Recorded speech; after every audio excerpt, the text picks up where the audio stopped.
Goeiemôre, Radio Fynbos luisteraars. Ek glo dat die woord wat jy nou gaan ontvang, jou sal stig, soos dit my gestig het. Ons is nog steeds in Esegiel 37 en vanoggend van vers 11 tot 12. En dat ek hierdie tema aan jou kan voorhou, al lyk die bene verdor, is dit nog nie klaar praat nie.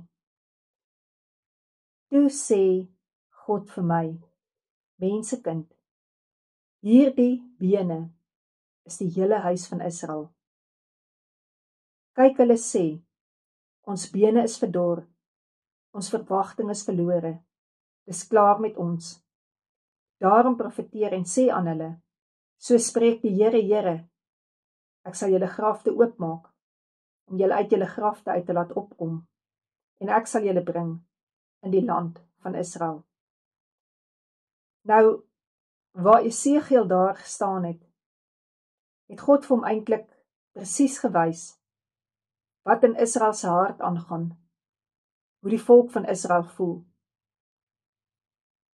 En jy moet net weet, as God die hart, die gevoelens van Israel kon ervaar het, dat Jesus waar hy aan die regterhand van God die Vader sit om vir jou en vir my in te tree as ons middelaar, ook jou gevoelens verstaan, jou hart verstaan, jou gedagtes verstaan. Hy verstaan waar jy voel, jy het nie meer 'n verwagting nie. Hy verstaan waar jy voel, en soms in woorde dit uitlaat, dis klaar met my. Maar hy sê wat die Here sê, en weet, die Here sal julle bring. Waarin sal God ons bring? Psalm 139 vers 16, the Passion Translation sê, You saw who you created me to be, before I became me, before I'd ever seen the light of day. The number of days you planned for me were already recorded in your book. Daar sê die Here vir jou, lank, nog voordat jy in enige laagte kon gestaan het in jou lewe, nog voordat jy babataal kon praat, nog voordat jy in graad 1 kon leer lees en skryf, nog voordat jy enigiets in jou lewe bereik het God al vir jou beplan, het hy jou al, nog voor jy in moederskoot was, beplan, en het hy 'n plan met jou lewe. En hoe langer ons lewe, so staan ons baie keer in laagtes, en ons verstaan nie, maar in daardie laagte, is Jesus besig om vir ons te bid, sodat ek en jy in die purpose kan kom, in die plek kan kom, wat God vir ons voorberei het. Die Here sê, dat Israel soos hierdie dooie beendere is, met geen hoop nie.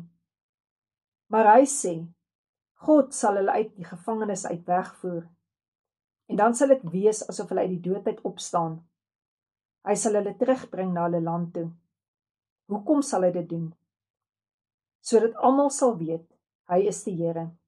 2 Korintiërs 3 vers 6 sê, wat ons ook bekwaam gemaak het, as dienaars van die Nuwe Testament, nie van die letter nie, maar van die Gees, want die letter maak dood, maar die Gees maak lewend.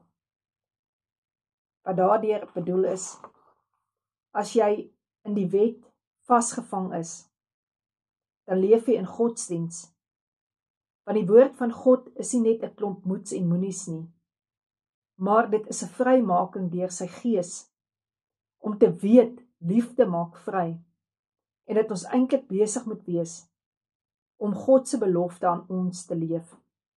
Ons moet begin staan in die plek, waar ons by God se Gees en waarheid moet uitkom, in aanbidding.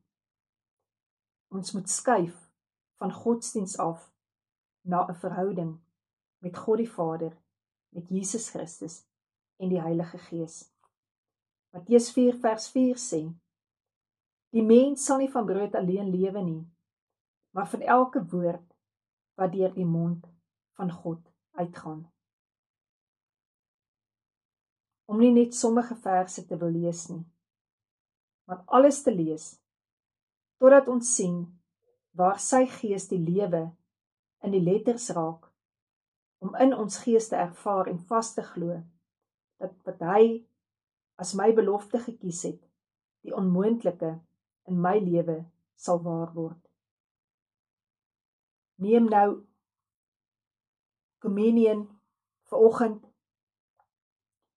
met die vaste wete in geloof. Dit is die bloed van Jesus wat jy in jou inneem.